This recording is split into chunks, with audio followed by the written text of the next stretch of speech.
Sounds good. Sounds good. All right, cool. Okay. Shall we? Are you ready? Let's go.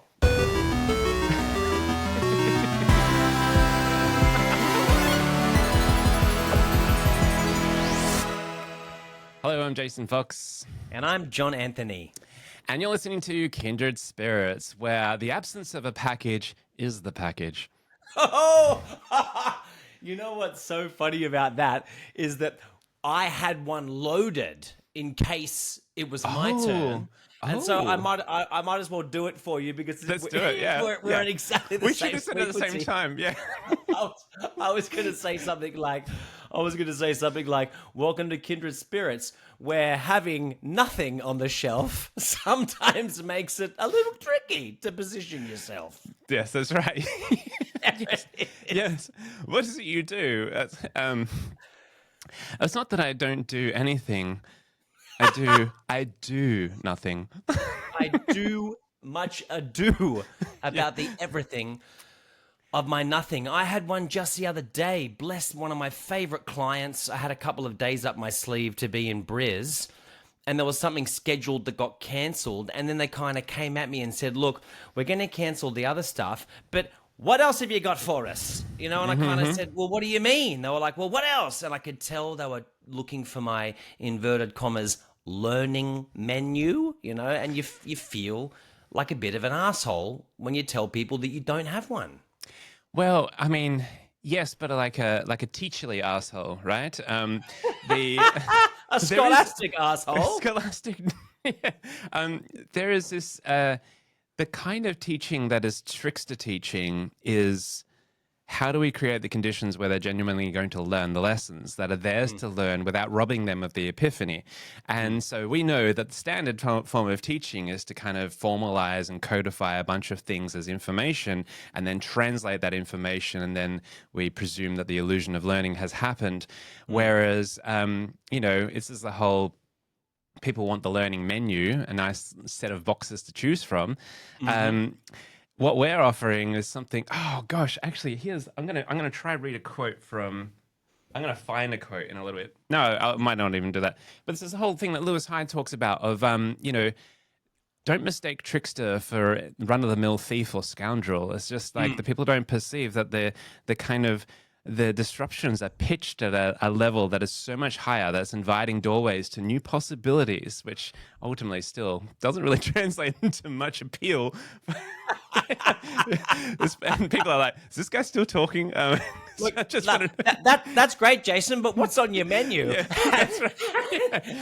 Well, I think that listeners are going to witness you and I, or at least I'm going to try to do this. I am going to do the thing of packaging up some shit for 2026.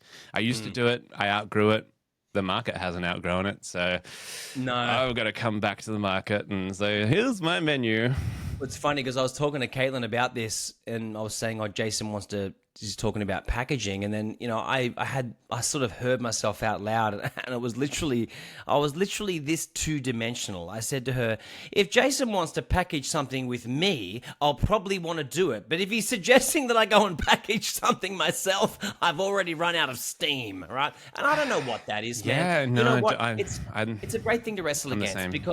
because you want to appeal to market, you want to be of service, you want to be useful. And the other one that's kind of obvious too is you need to make yourself someone who's easy for other people to explain in your absence. And I think that's somewhere that maybe in our own way we fall down, because if you've got someone trying to sell you behind your back, well, what does that look like when you've made yourself delightfully ambiguous by design? This may be us in our wonderful solipsistic echo chamber, just praising each other, and you know, but this is partly the role. There is a role to be had about the boundary crosser, the kind of the threshold psychopomp, the oscillator, the enigma, the one who baffles and in so doing awakens folks to other possibilities and ways of seeing. You know, what we want is people that are enlivened, that are paying attention and have their wits about them. We don't want them kind of just, you know, figuring out okay, how can I, understand or insert this piece of information in my existing schema and, That's it. How do I answer tie that emails a bit more? into my compliance metric and then tick Yeah. box my outcome for the quarter? And that's the thing. It's not that you're there saying not that and I don't know what. You're saying, hey, not that and maybe something else. You said something earlier that I thought was worth repeating.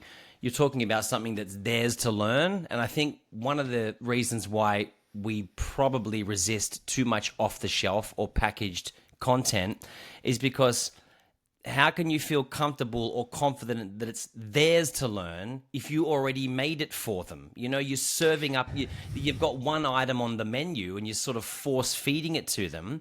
And then there's this gymnastics that you do where you ask them what they want and then sort of reverse engineer, retrofit your bullshit into their paradigm. But it comes with a level of authenticity, doesn't it? It comes with some fakery, and maybe that's where we feel uncomfortable. So there's a few elements here I want to unpack, and I'm going to soon ask you what's on your mind. But Don't have to. no, I want to. I want to. This is such a rich domain that we are both actively.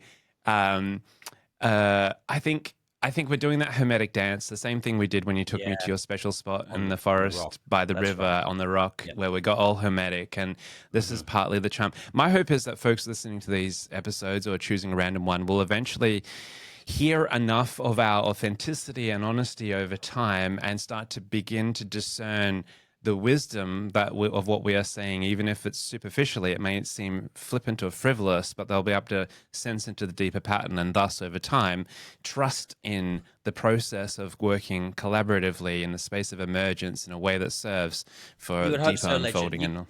We can't continue to try to hold ourselves up as poster people for emergence and continue celebrating that the pendulum has to swing in both directions and everything expands and contracts, and then behind that tattoo ourselves into one rhetoric or way of thinking.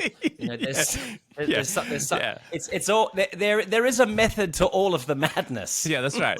We're so emergent, but here's our established programs that have been highly optimized, that are fine-tuned, and they aren't changing because everything expands and contracts, but let's just hold it expanded for 8 episodes. That's right. That's right.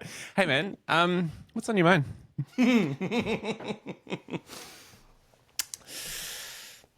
It's funny. I had something in the front of my mind all morning before we logged into it, but we've pushed ourselves down so many delightful rabbit holes that I can feel myself losing the grip on it.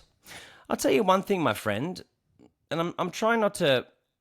Oh, look, I'd like to get your brain on something. So, I've been studying neuroscience, and I've mentioned it for ages, and now I'm just about to finish. I got my last study call tomorrow. I'm about to get inverted commas qualified.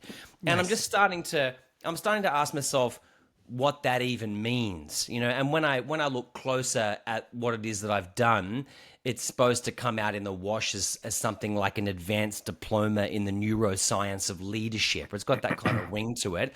But then I look closer at the way that I structured my assessments, and maybe it's going to get spat out more as a certificate or something. I'm starting to sort of plague myself with some of the nonsense that gets attached to what it is that we say we've done, and then how we can badge it, and then how much its label gives the thing gravity and you credibility. And maybe that's a ridiculous thing to say to you because you're a doctor, you lucky bastard. Like, you get to say, I'm Dr. Jason Fox. It fucking sounds cool, even if people don't know you.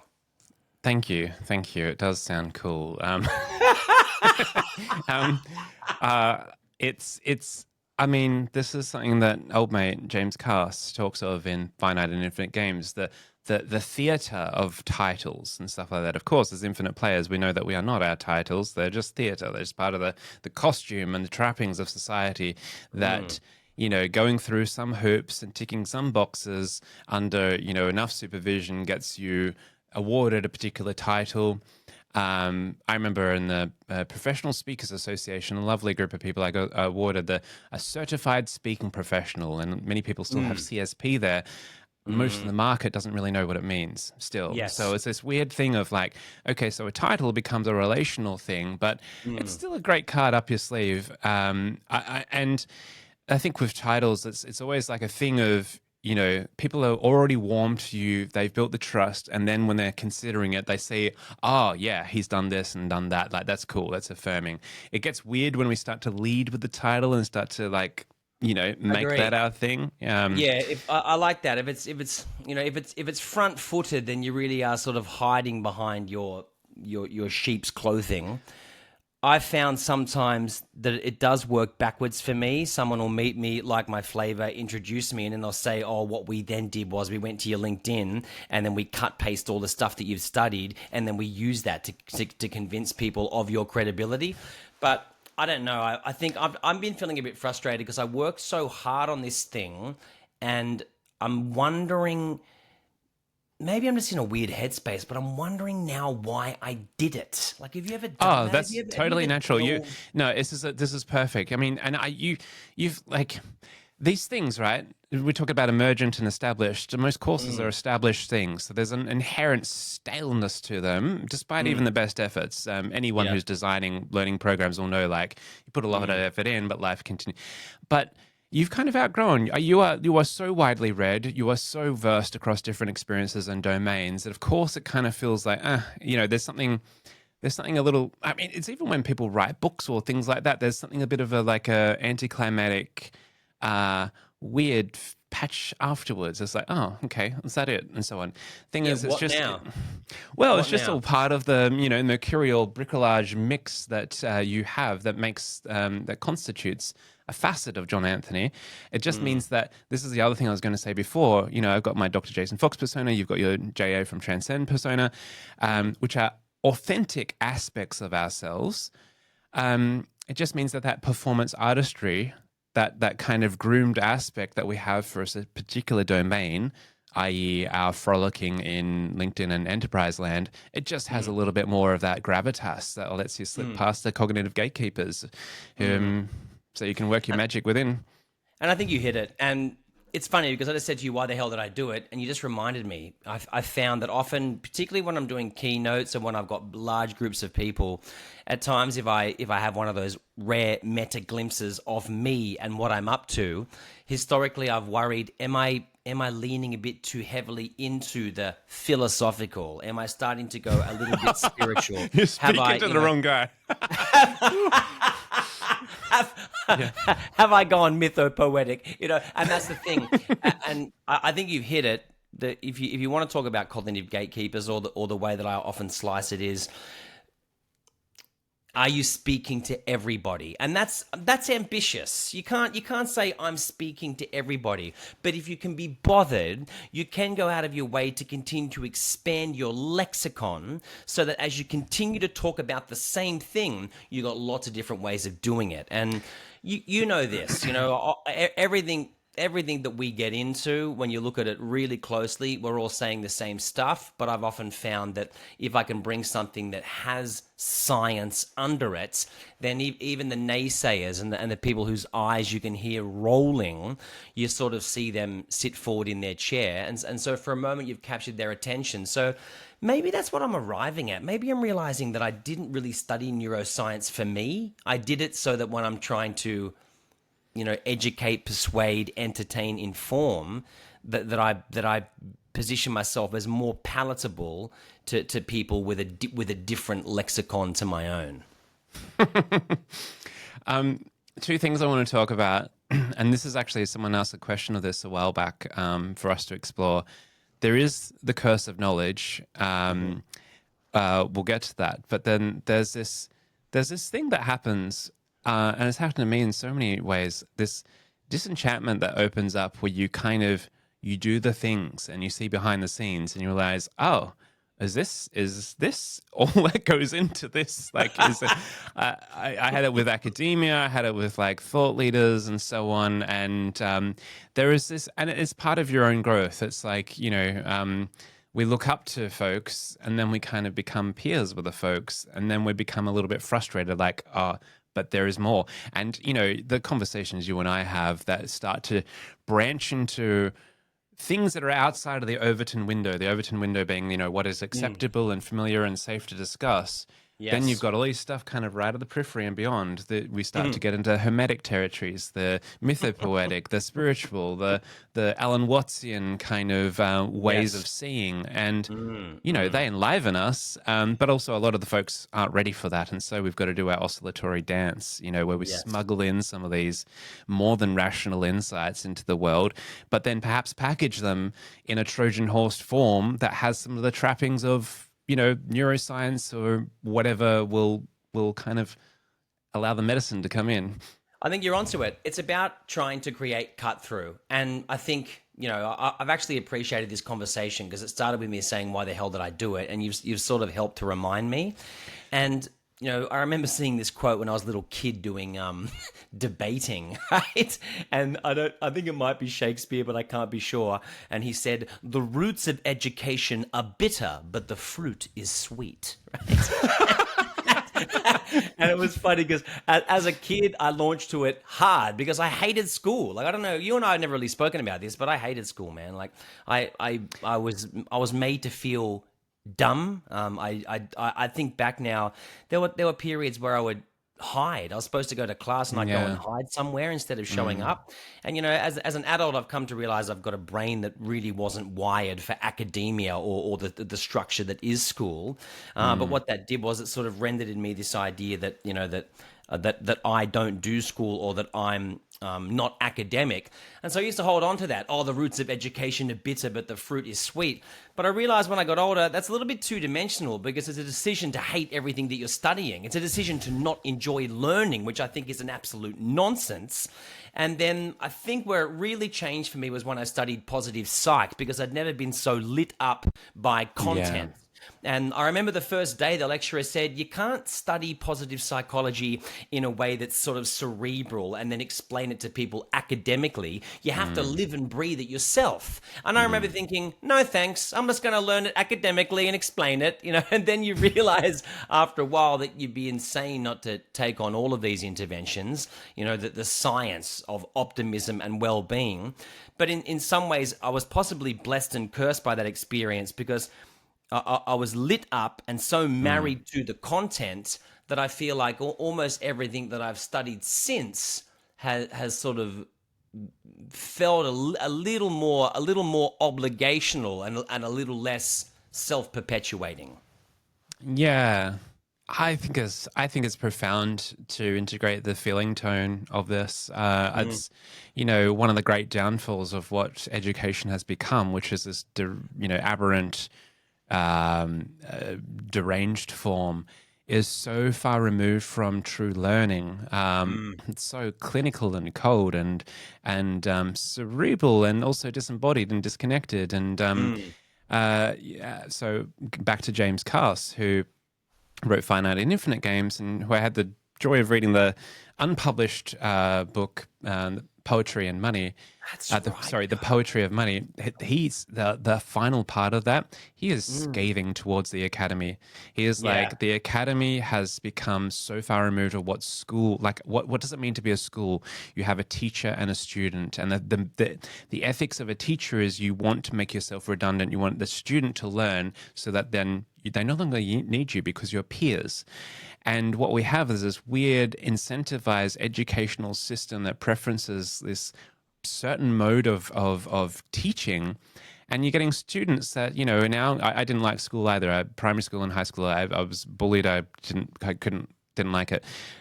So we have these contexts that aren't rich learning opportunities for us. Now, thankfully, some of it's changing these days, but it speaks to this bigger failing of education and society at the moment, which is just wonderful that you found your way. And that's the hope for all of us, is that we can find our way back to the source of learning in ways that work for us. 100. And it's yeah. interesting because as you said that, it sort of two things occurred to me. One, isn't it fascinating that both of us hated as a kid being educated and then grew into educators? Like, I just think that's an interesting little thing. But the other one that I love that we're surfacing is you've just got to be so careful of this idea of rigid self-construct, which I know we've touched on before. And this thing that I was just uncovering earlier, thanks to Michael Talbot, who wrote The Holographic Universe. Have you read that, Fizzle? No. I just started this book, mate. It's a lid lifter. You're going to love it. But it's the idea that thoughts are like opioids, or the way that it was worded there is that your beliefs are addictive. So your beliefs are a psychological opioid. And the problem with this is a lot of us know instinctively we're married to our beliefs, but we fail to realize that quite often some of those beliefs are beliefs that we have about ourselves, that story that you tell you about who you are. And if I often think to myself, if I'd held on to the idea that I'm dumb, and I don't know that I black and white thought of myself as a dunce, but I certainly didn't feel smart when I was a little kid.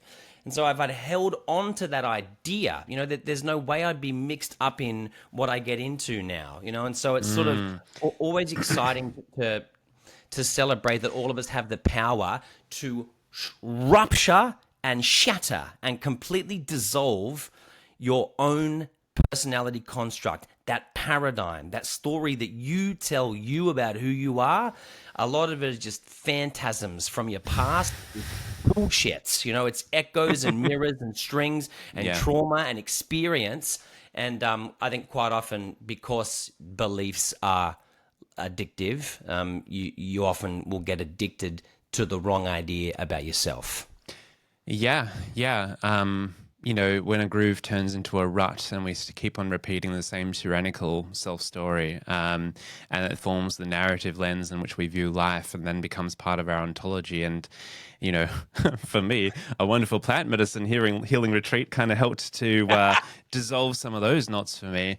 But I mean, what you're saying is very Gurdjieffian, very fourth way, like the kind of ability to recognize, to even first have the self-awareness to recognize, oh, I am swept up in a story, because already then you're starting to sense the parts of yourself. And this is profound inner transformation alchemy going on here, to then recognize that and figure a path. And it might be plant medicine, it might be other things, it might be therapy, it might be, who knows, but like to figure a path to liberate yourself from that tyrannical narrative. Like that's profound shit going on there. And mate, I look forward to blowing open Gurdjieff. I'm probably 3/4 through the book that you recommended, and would like to feel further than I am. Oh, mate, and I'd like to feel slightly more qualified to get into it. But I tell you one thing that I just can't get past, and I've been looking forward to talking to you about this, and it must have come through in the book that you recommended. Who's the author? This American Layman guy that Pascal, Canadian, Pascal. yeah. Well, oh, sorry, he's Canadian. Man, that Layman Pascal, wow, what a mind. What a mind. And something that's come through in the book, and I don't know if it's Gurdjieff or Layman, it doesn't really matter, but I can't get past it. It's this idea that knowledge and understanding aren't the same thing. And I feel like you and I have danced around this before, but there's something about the way that this book has got me thinking about it that's reversed it blissfully. So forever I would say to myself, oh, you need to know something in order to understand it. So if you don't know it, then you're never going to understand it. And what I've come to realize just in the last 2 or 3 weeks, Fizzle, is that there are many things that I deeply understand that I don't know at all. Okay? And this is enormous. This is why I'll say to you that I sometimes get stuck on things like that line of poetry from Antonio Paccia. I remember telling you about this, but it came up again just last week at dinner. And it's this idea where he said, "It's a long time now since I asked heaven for anything, and still my arms have not come down." Now, I've been stuck on that for 2 years now. And I know a lot of people hear something like that and they go straight to heaven, religion, and if you're really two-dimensional, you go to dogma or try to choose a faith. It's not what it's about. There's something hiding in there that I'm so bamboozled by, It's a long time since I asked heaven for anything, still my arms have not come down. There are deep parts of me reminding me that there are lots of things that I understand that I don't know. And what if you let me stay on this for 2 more moments, there's this strange part of me that knows instinctively that if I really want to continue to understand it, then a mistake that you could make is to become too preoccupied to know it. What do you make of this? Can you repeat that again? So if you instinctively feel like you understand something and it's in your marrow and it's in your core and it's in there, could it be that in the pursuit of trying to know it, you start to chop it up and dissect it in a way where you fuck up the understanding? You've gone too cerebral, you've gone too academic, you've gone too analytical, and as a result, you're chopping it up in a way where you're segmenting it, and so it loses its essence. Yes. This gestures to like this wonderful thing, except that the language gets muddled because sometimes I'm like knowing versus understanding. Like, so one of my favorite definitions of intuition is non-conceptual knowing. It's like intuition is like, you know, when sometimes you do things via intuition and then someone asks you to explain, oh, how did you decide that? Yeah. And the reality is, you don't know. It's non-conceptual. You just knew what to do in that moment. But you don't know. And it's wordplay, isn't it? But you don't know. See, Okay, you so understood. all right, so but you don't it might know. be, we could, I'm in this territory at the moment where knowing and understanding without kind of proper definition could be used interchangeably here, right? Great to talk about. So an intuition, non-conceptual knowing or non-conceptual understanding is enables you to enact without you having to be able to know and articulate why, right? Yes. It's just part of your understanding. Perhaps that's how we go about it. And then if someone was asking you to explain that, you would do some sort of post-rationalizing of the experience, but it's not really true to your actual understanding. It'll be just kind of you bluffing some sort of post hoc, you know. That's right.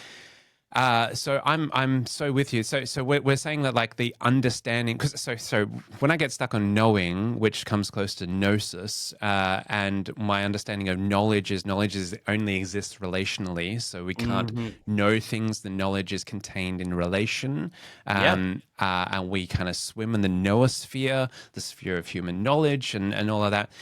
But our own understandings, if I'm understanding it from the Layman Pascal Gurdjieff sense, is we can understand but not necessarily articulate, and as we articulate we kind of corrupt our understanding. Is that kind of what you're that's where I'm at. Yeah, and I'm realizing I'm realizing in my own way just recently that if there's something that you understand in your core, you know, something that's sort of something that sits so comfortably in the throne of the nucleus of your sense of your place, you know, in the cosmos. Yeah. Then is it dangerous to start spending too much time trying to know it, and then to your point, know it in relation to what, you know, and this is, it's a fun conversation because it takes me all the way back to why I studied neuroscience. You know, there's stuff that I understand, but if I want someone else to know it in a way that makes sense to them, then you need to change gear, don't you? You need to change gear and find new terms. Yeah. To bring everyone back to the same truth. And there's an interesting thing, if we're just going to complexify this a little further, to reference another book by James Cass, The Religious Case Against Belief, in which he posits that the point of religion is to engage with the question, not to kind of land on some sort of dogmatic belief system. So even when we have our own understanding, the attempts to articulate it into a belief system, or, you know, this is what I know, I think that starts to deviate from the essence. The only thing I'd say would be an expression of what is understood truly is perhaps via poetry or song, or modes like that, which are speaking sideways in a sense. It's still not, you can't pin it or box it instead of language that enlivens, you know, if that makes sense. I mean, of course it makes sense to you. Yeah. Well, it makes sense to us, and there's every chance that almost every listener at this point has they're loving logged out of Bamboozle this Brothers. one. I mean, we've been fringing these K-holes, but today we went down one. That's great. Yeah, no, it's great. I mean, it's about time we shake off the kind of half committed folks. But it's funny because even that language there about sideways speak, I think some things can only be explored properly with sideways speak, and here we are again riding the pendulum in both directions. You have to. If you don't take it. If you don't take it to the dichotomy of each direction, then Totally. you're not trying to understand it at all. And here's the thing, and this is just shout out to potential clients listening to this. This is JA and I. We're chatting to each other here. Put us in a context, real world situation, working with a group of leaders or whatever. We are filtering so much information, the body language, the energetics, the field, the consternation, the questions, and so on.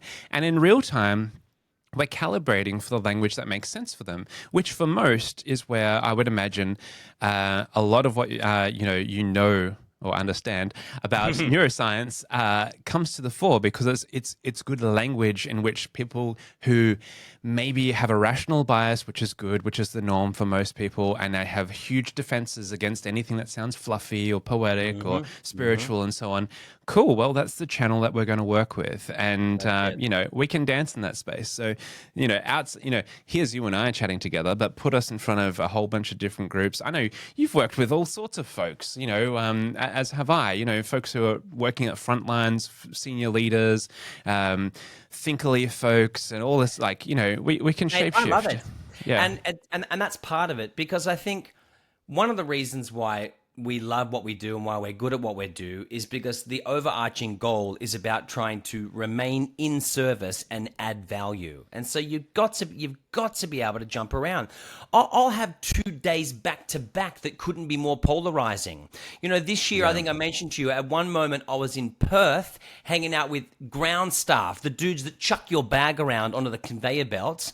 And then the next day I'm running a session with only people from the C-suite. There can't be a one size fits all. I mean, that's the biggest mistake you'll ever make.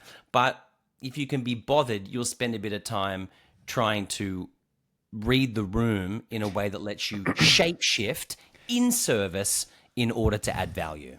Which is, again, I've been at events where academics have attempted to pull a leadership model into their thing.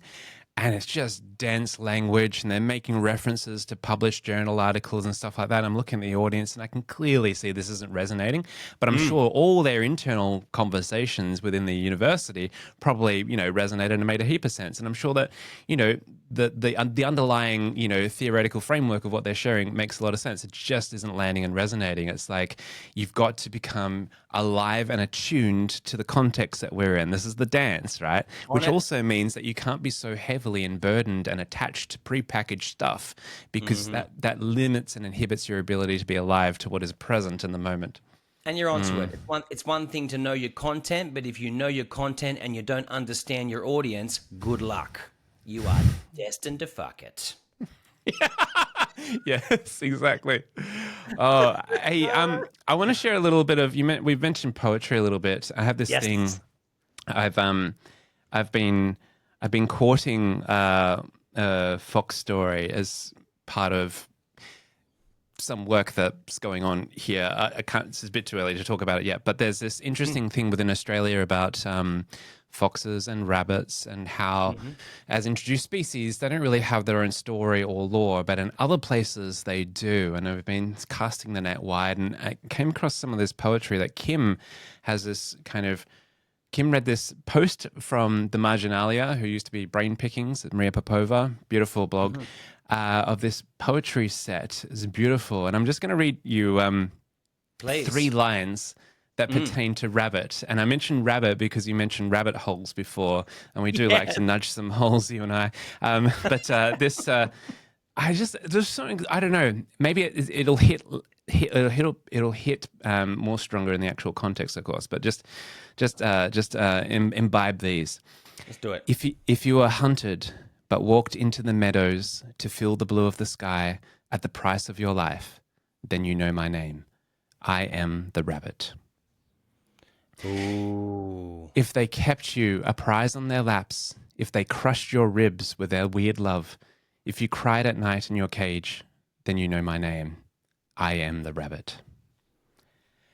If you need 1,000 years of peace before you will ever trust this world again, then you know my name. I am the rabbit. Ugh. For me, that this whole like the if they crushed your ribs with their weird love With and their weird love. That's the one that I wrote down. Yeah. They crushed your ribs with their weird love. and if you cried in your cage at night, and this whole like if you were hunted but you walked in the meadows to feel the blue of the sky at the price of your life because rabbits is just I don't want to analyze the poetry, but I just wanted to share this. It was literally on my screen as you're talking, and there's this, as I keep saying, that David Whyte just has the best expression for this. Poetry is language to which we have no defenses. Yes. And that's what I love so much about it is that, as I was saying earlier with that thing from Antonio Porchia, sometimes Yes. you don't even know.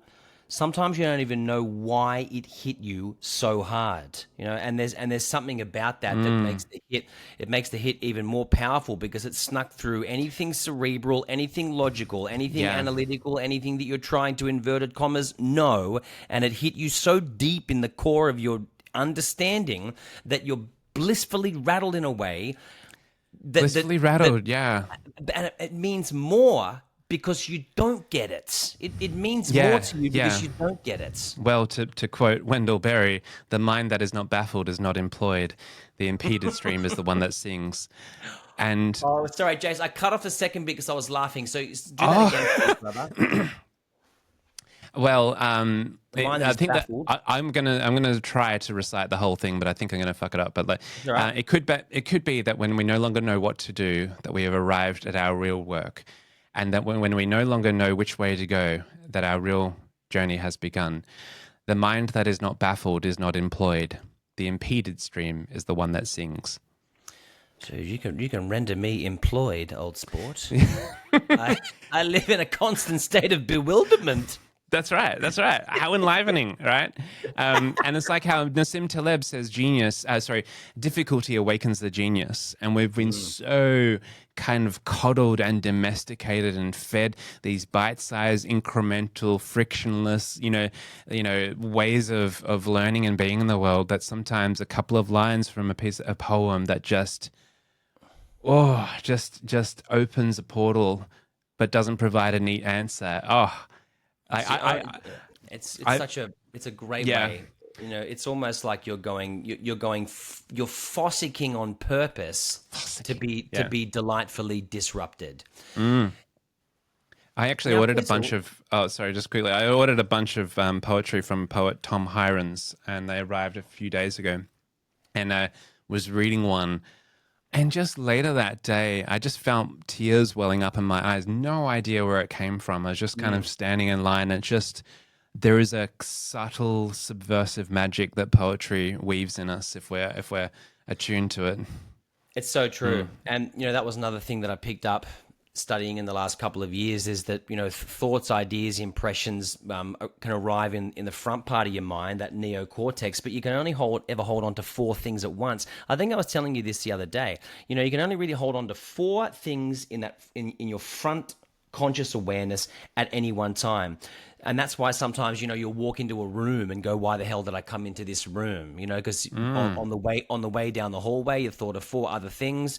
And so if the 5th thing is your reason for being in that room, right, you don't know, like, what the hell am I doing here? And this happens all the time. But what I love about that is that quite often a lot of things, problems, lines of poetry, potential innovations, solutions, ideas, action steps, song lyrics, it's all kicking around backstage. It's all backstage. And that's why so many of us wake up in the dead of night with an amazing idea, or, something comes to you when you're in the shower, or you getting affected by a line of a piece of poetry that you thought you weren't thinking about, but it was bouncing around in there. Yeah, It was all yeah. bouncing. And then it bubbled up in a way that was unpredictable. But what Yeah. a cool thing to think about, the way that your mind works. I've been having a really great couple of weeks because I have consciously blocked myself from social media for much of it, except for a few little windows.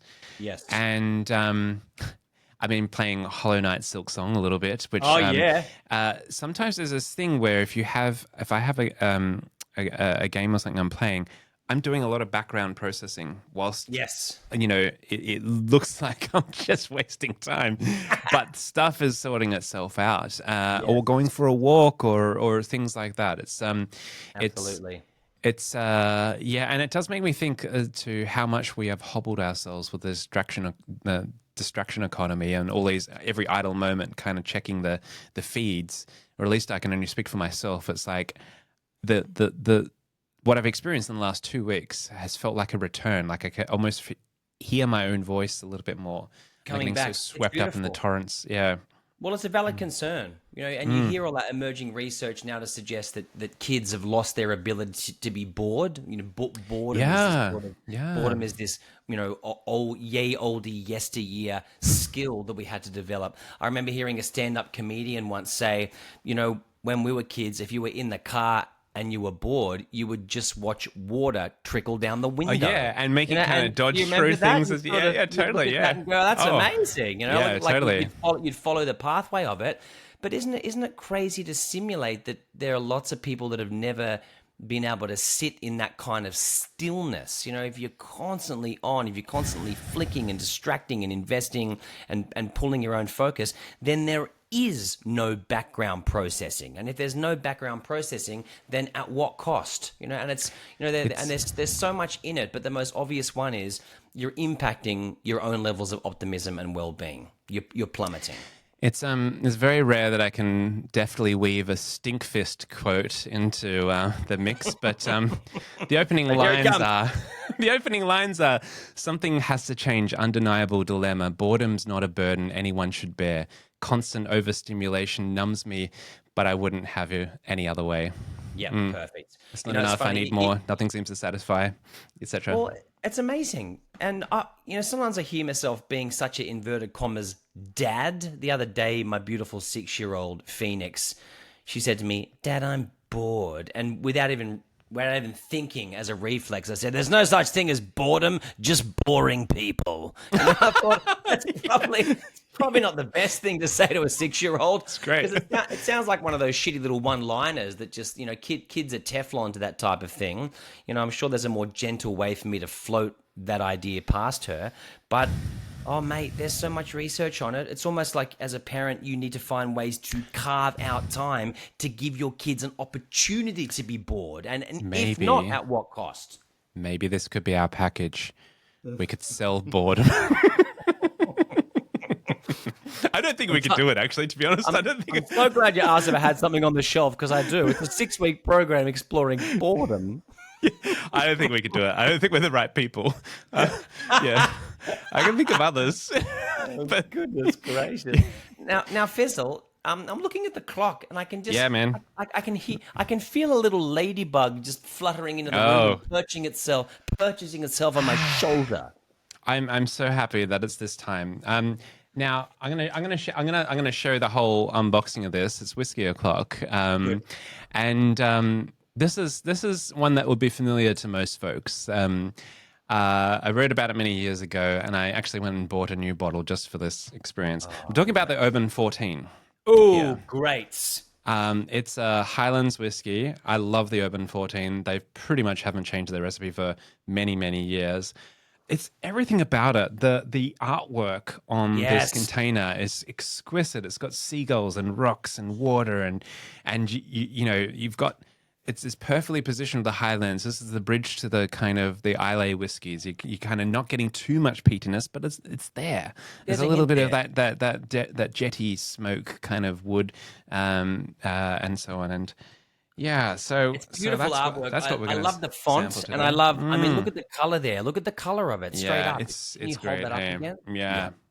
So it's got a rust. It's got a rust kind of caramel hue to it. Yeah.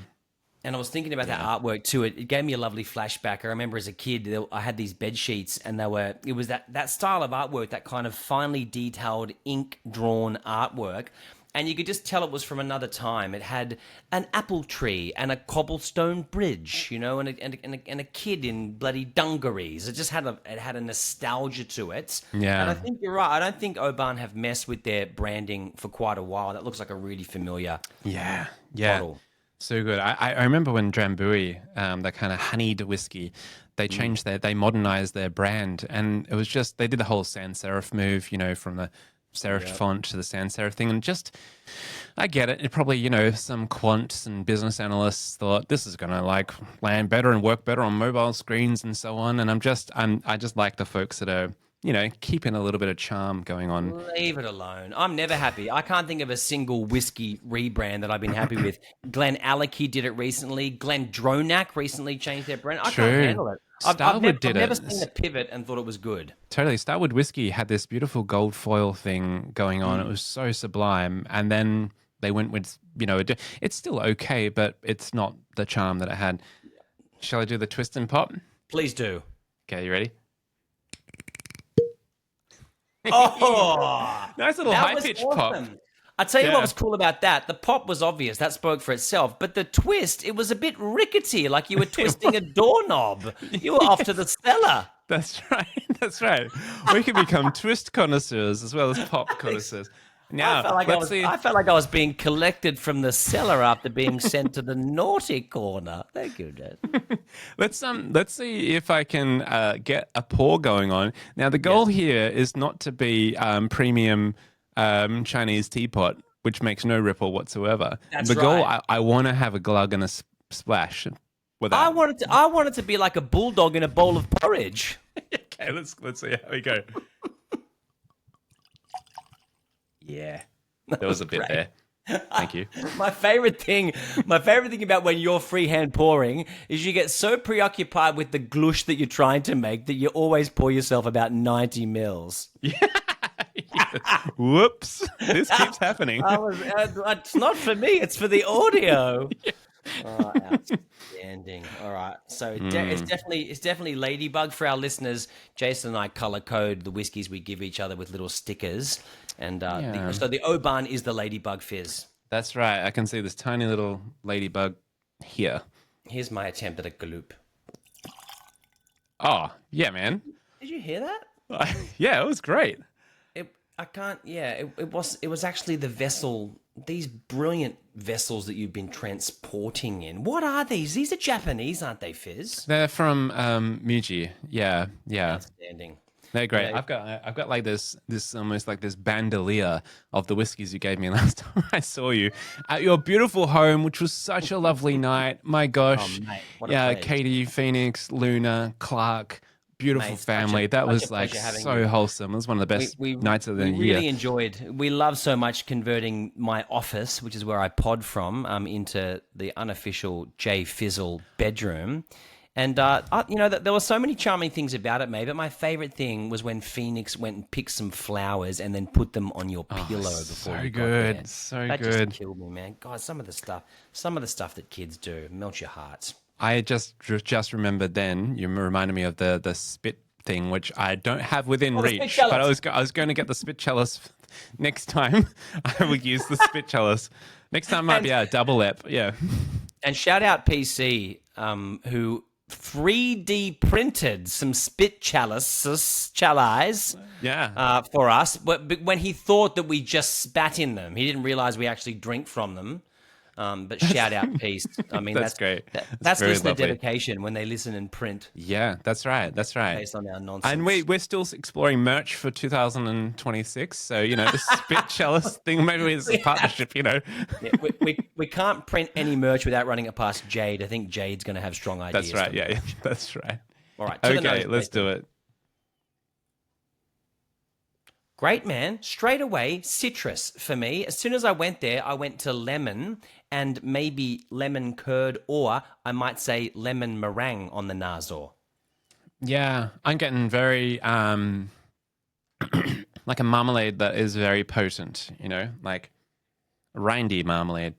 Rindy marmalade. And yeah, the reason I'm sort of trying to push that lemon towards a meringue or because it's a sweet lemon, so it's a lemon with a sort of vanilla cream on the nose. Yeah, yeah. There's like that cream anglaise. Mm, Oh man, mm. I haven't had Oban for ages. I'm really glad that you brought this in, man. And thank you for making a special poiches. Oh, yeah. I don't need much convincing.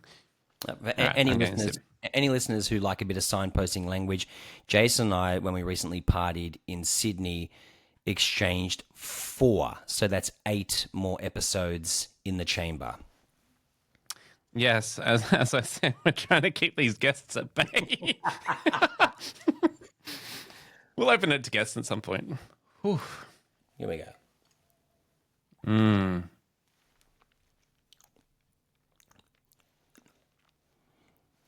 All right, you going for it, Fizz? Mm-hmm.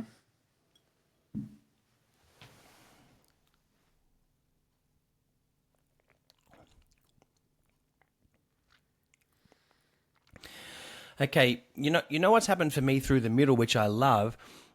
My mother-in-law is a very talented cook. I think I mentioned that to you, Fizz. Like, it's actually really fun. Yeah. Like, I call my mother-in-law Sauce That's because right. because often she'll make amazing food, but then always accompanied with face-melting sauces.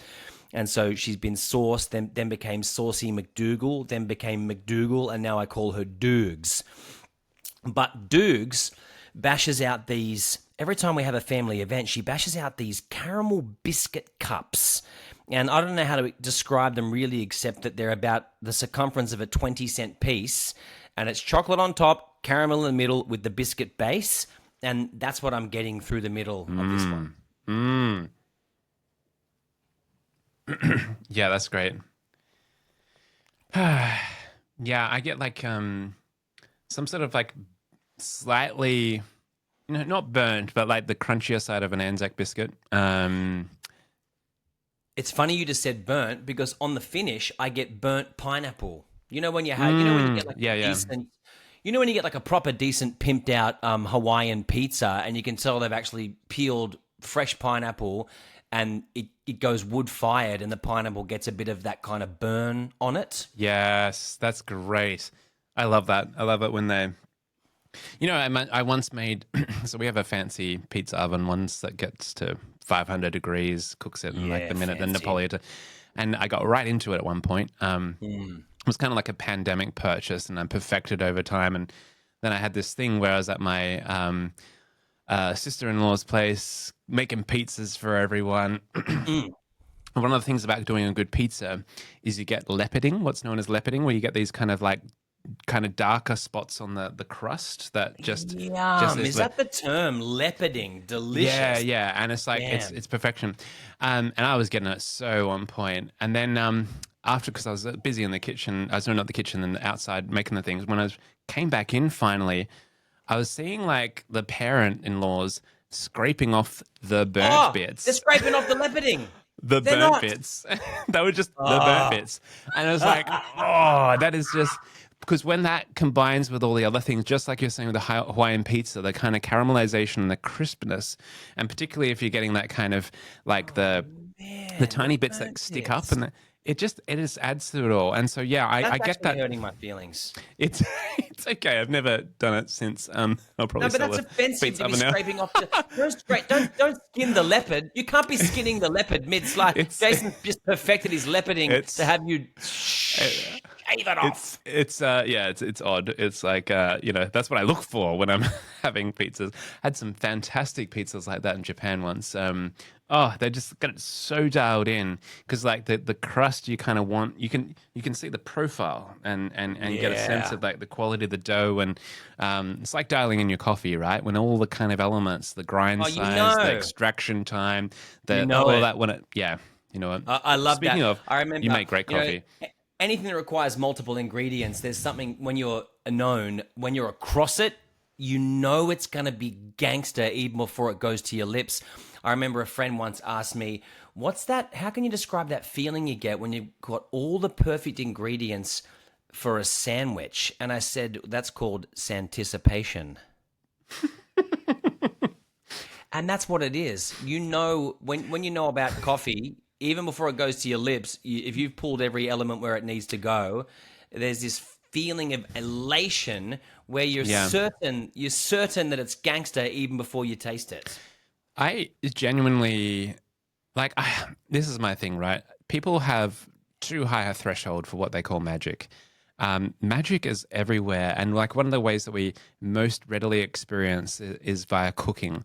Like when there is the combination of ritual, which takes time and reverence and attention, plus the alchemy of different ingredients, and also, you know, if you have storied ingredients, like these are tomatoes from our garden, these are this is butter from the local blah, Oh, and you have all yeah, these mate. storied elements coming together in Yes. this ritualized context where the things are done with love and attention and care, Yes. and you know, with like I've said this before in another podcast, like you cooking onions is one of the most sacred things you can do because Oh, if you get the mate. timing just right, oh, it opens and unlocks this sweetness and the Don't get me caramelization. started. Balance it with the right amount of salt and stuff like that. Goodness, It is mate. exquisite. And then the ritual of bringing folks together to share in this moment, like these are the conditions for emergence, right? Like this Perfect, and kind that's of magic. That's magic. yeah. It's funny. I love that you said storied ingredients. That's something that Dukes is amazing at. So when I first met the mother-in-law, she, you know, she's a fantastic host. But one thing that really tickled me was you would sit down and she would gesture to everything, and then basically, with in a way that wasn't necessarily bragging, help you to understand that she had driven all over Sydney to collect it. So she'd say, "Oh, I got the bread from Papa Roma's in Haberfield. These olives, I got them from a lesser-known deli in Marrickville called Llama." And you come to realize, oh, she has been amassing what's on the table for at Yeah. least a fortnight, and Yeah. it's storied ingredients, and it of course it helps you to Yeah. relish. It lets you lean into the Yes. meal, doesn't it? Yeah. To bring a presence, so you're not kind of just half-heartedly like gorging on it without paying attention. You're like mindful, present, attuned, aware, connected Yeah, to the man. present moment. This is good stuff. Beautiful. And mate, on onions, before we dance past Yeah. onions, I think I mentioned this to you previous, but another thing that I learned recently that's so fun to talk about is one of the main reasons why scent is such a powerful trigger for nostalgia is because when you smell something from the past, it doesn't just remind you about how you thought, it brings back how you felt. And that's because your olfactory system, so right there in your nose, is dangerously close to your limbic brain, and your limbic brain is where all of your emotions are made. So that's why often when you smell something from the past, you get to feel how you felt, not just think the thoughts that you have. That's amazing. Onions, onions cooking on the stove takes me all the way back to my grandmother. You know, my late grandmother, who was the best person that I ever met. And what a beautiful thing. You know, you talk about magic. I mean, that's a time machine in the nostril, bringing me back to my grandmother every time I smell onions on the stove. It's amazing, man. I'm much the same, and it's cool. This is more kindred spirit layering here. I love my nana. Was just so yeah. I had a very special relationship with her, and it's kind of where my love of cooking and also via my mum kind of came Yes. from. It's like Yes. yeah. But there's something there's something powerful about the kind of grandmother energy. Oh yeah, and Yeah. a way to trigger an echo of grandmother energy, you know. And scent is huge, Yeah. enormous. Yeah. I get the same thing. I think I mentioned to you with Raffaellos. You know those Raffaello balls, Yes, those I love spheres, that. right? Oh, they're so dangerous. I will like once I stop, once I You'll pop, I can't stop. You'll It's nosh like a whole box. yeah. Yeah, I can remember breaking into her bedroom. I didn't have to break in; the door was open. But I went into her bedroom at a family dinner at grandmother's house, and you know, while the adults are distracted, I stumbled across my first box of Raffaello. And you know, the box, it's a weird box. It's not really a box. It's not a cube. It's some rhombus diamond top tip sphere thing. Yep. And mate, I noshed the entire box. Oh, And, wow. you know, and it was my grandmother. She didn't care. You know, she busted me. She found all the wrappers. She thought it was funny. But that's a lovely. That's a another hard one to lovely way do back. in the on the down low because all the little bits Yeah. of coconut, you got to really pay attention to that. It's not like Maltesers or something you can easily just pilfer a Exactly. few. They're relatively Yeah. light, but yeah, It's you've not got a the rustle stealthy of each tic-tac. individual packet, and then all the. It's like that's advanced thievery. Grandmother came into her room and found me making snow angels in all the coconut on the carpet. That's Nothing to see here, nanny. Have you ever seen that meme of the possum that snuck into the bakery and it's just like sitting there? Oh, like and it's- stuff with dough. stuff. Yeah, that's right. Poor possum. Hey, one thing I just want to slide back in because I think we did really like underwhelming tasting notes. We got so distracted by pizza. Yes, it's true. No, dude. Yeah. But this is the point. This is something that you and I really enjoyed discovering, is that one of the reasons why the podcast has to remain about emergence is we went from the burnt pineapple notes and then went on a 10-minute tangent that took us away from the tasting notes. Into grandmother energy. Perfect. Yeah. Perfect. Yeah. Don't give me Yeah. a goddamn agenda. Don't lock me into an agenda and ruin the fizz. Yes. But the only other thing on the finish that I'm getting is ginger. Have you finished yours? I have. You know, honestly, I have revered this one so much, and I got it when you and I caught up with Michael Dixon at the San Telmo. But you know, as restaurant, it's loud, and I didn't quite. I had mythologized this in my mind as being a lot more complex than what I've experienced today. Like, not that it's a bad thing. But you know what, Legend? Yeah. I'll tell you something cool. Like, I know I'm cutting you off, but I was at a whiskey event with my mates just last week, and we were flashing back this beautiful Lime Burners PX that we'd had a couple of years ago. And I said to my mate Joe, who'd found it, it's now kind of a unicorn. I said, Joe, I feel like I don't like this as much as I did before, or it's not as good as it was, or I had some weird comment, and I loved his response. He said, nah, man, it's just as good as it always was, but you're deeper on your whiskey journey, and so are you, Fizz. Like there's there's an education, you know, that comes with an expanding of your palate. That means that even these things that used to hit, but by design, they're rendered underwhelming because you now know more. Dude, you know this is an echo of what we talked about at the start of the episode.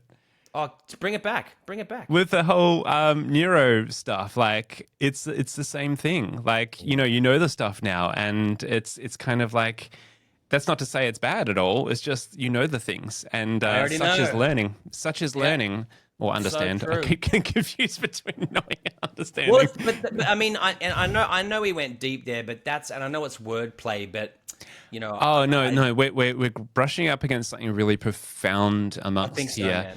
And I think one day, let's do a deeper one day, maybe, about Gurdjieff and Fourth Way, because there's stuff that I'm actively grappling with. Actually, one of the guests that I have in mind when we do this is Kindred Spirit, Fox-like trickster, and well-versed in Gurdjieffian Fourth Way.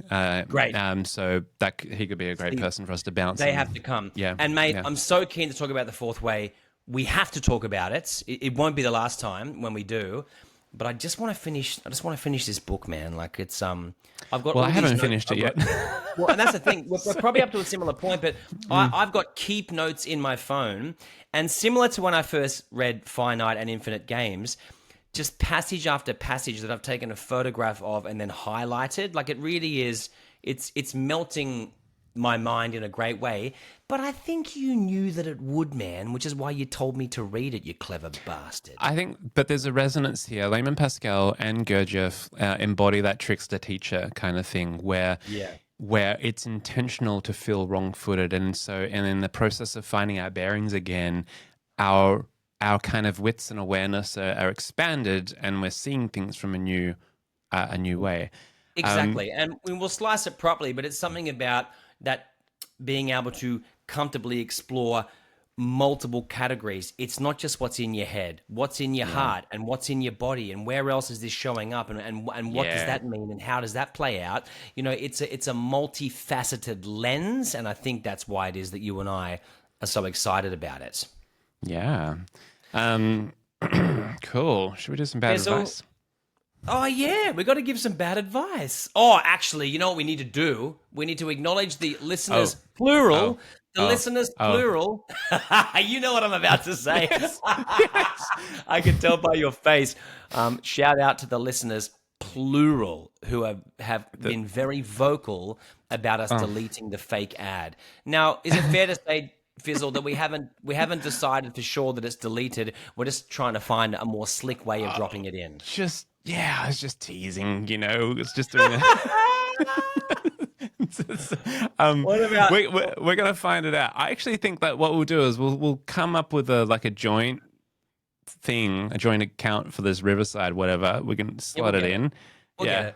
Or We'll you can find do it. it live. Yeah. And one of my favorites was Steph, who said, "If you delete the fake ad, I'm going to stop listening to the podcast." I mean, that wasn't even subtle. Delete the ad, I'm out. Yeah, that's one of the mild ones. I mean, it's just the things I've been getting one-on-one, like, good Lord, I've nearly got cancelled. God.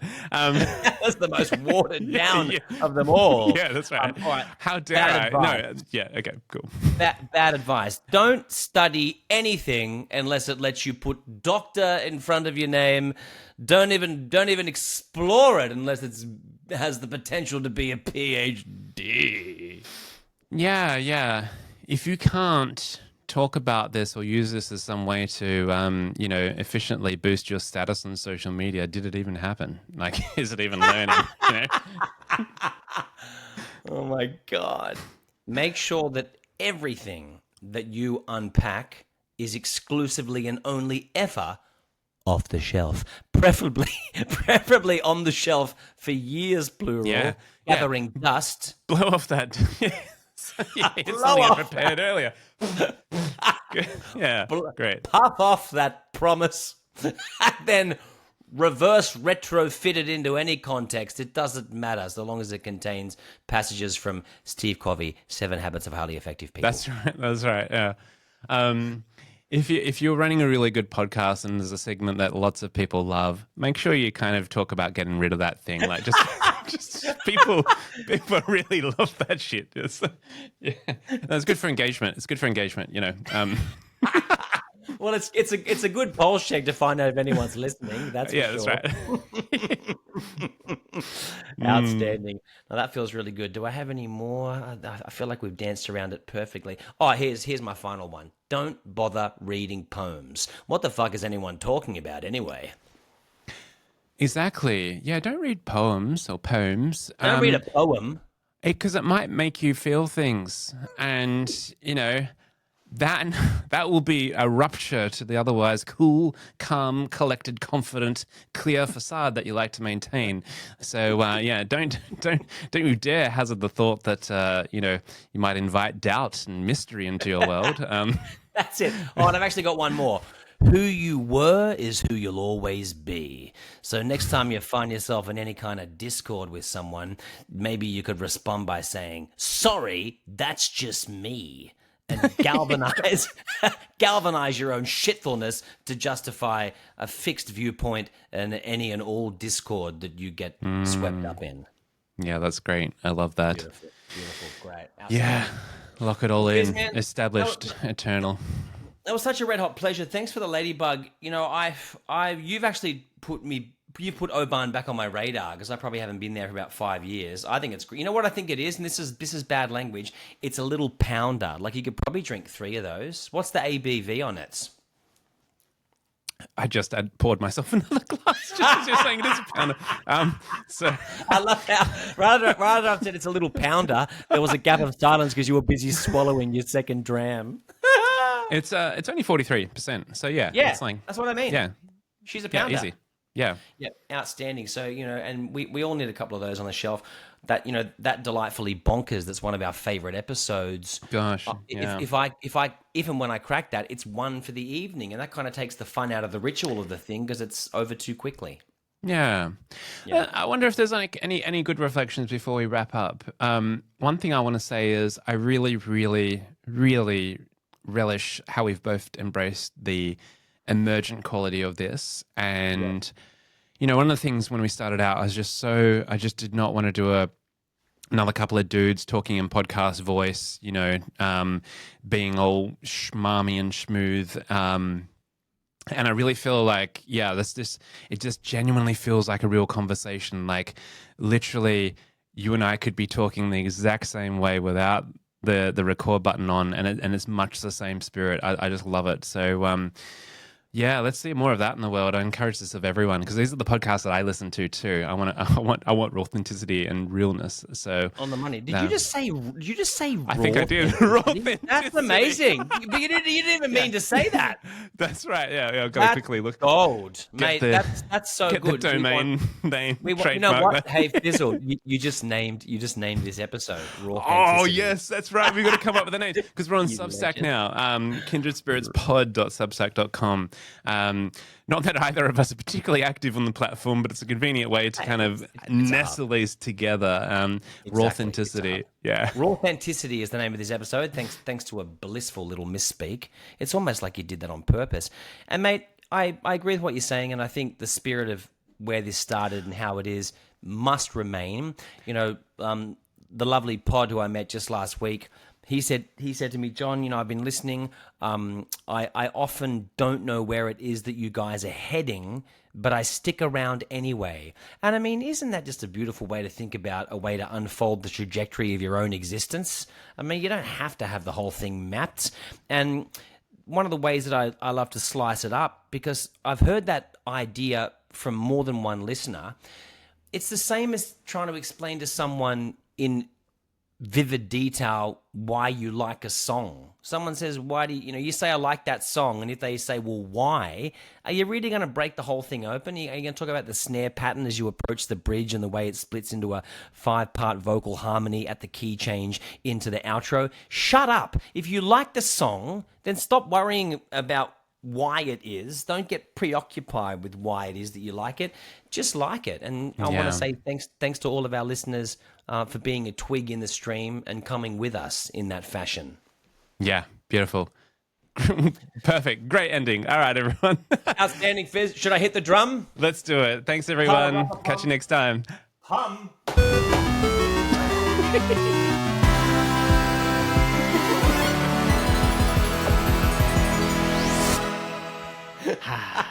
Fizz, I don't know if you could hear it, but it's another mishit. Like, Yeah, I did. It is 30 centimeters away from me. No, it's great. Somehow I can't seem to connect. No, it's great. It's great. You got whiskey in you.